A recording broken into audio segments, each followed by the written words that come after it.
नवीन रस्त्यावर पुन्हा खड्डेच खड्डे। आप देख रहे उमंग न्यूज। हर खबर पर नजर हमारी, नजरिया आपका। मीरा भाईंदरहून ठाण्याकडे जाणाऱ्या वाहन चालकांना दचके खात प्रवास करावा लागत आहे। या महामार्गावरील गायमुख घाट, कासरवडवली ह्या रस्त्यावर खड्डेच खड्डे पडले आहेत।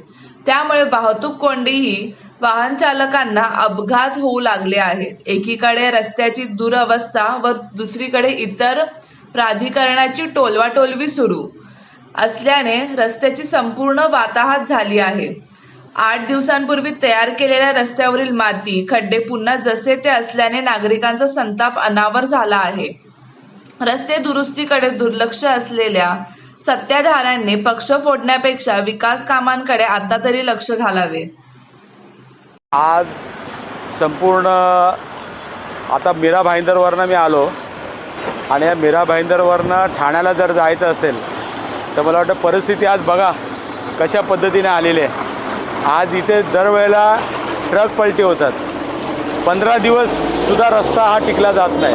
म्हणजे कशा पद्धतीने या ठिकाणी भ्रष्टाचार चालू आहे आणि ज्या पद्धतीने तुम्ही बघितलं रस्त्याची अवस्था बघा कधी आहे। आज कित्येक ठिकाणी हा रस्ता खचले गेलेला आहे आणि हा 8 दिवसापूर्वी या ठिकाणी सिमेंट भरला होता, तर 8 दिवसामध्ये त्याचं हे त्या ठिकाणी खडी बाहेर निघून आज हे झालं आहे। कित्येक वेळा वाहन पलटी होऊन किती लोकांचं मृत्युमुखी या ठिकाणी पडलेलं आहे आणि वारंवार या ठिकाणी खड्डे बुजवण्याचं काम केलं जातं आणि आज ही परिस्थिती एवढी भयानक आहे।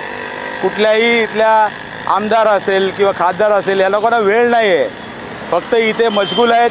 हे कार्यकर्ते फोडा, ते कार्यकर्ते फोडा। आज तुम्ही बघितलं असेल या संपूर्ण ठाणे शहरामध्ये खड्ड्यांचं साम्राज्य झालेलं आहे आणि आज त्या तिथे महापालिका MSRDCवरती ढकलते, त्यानंतर MSRDC ह्याच्याकडे ढकलते महापालिकेवरती, अशी सर्व टोलवाटोलवी चालू आहे। आणि आज सर्वसामान्य माणूस आज कशा पद्धतीने या ठिकाणी जीव धोक्यात घालून या ठिकाणी रस्त्यावरनं बिचारे गाडी नेत आहेत। मला वाटतं या गोष्टीचा सर्व नागरिकांनी याची दखल घेतली पाहिजे आणि यांना घरी बसवलं पाहिजे। चल कुठे गाडी बोलू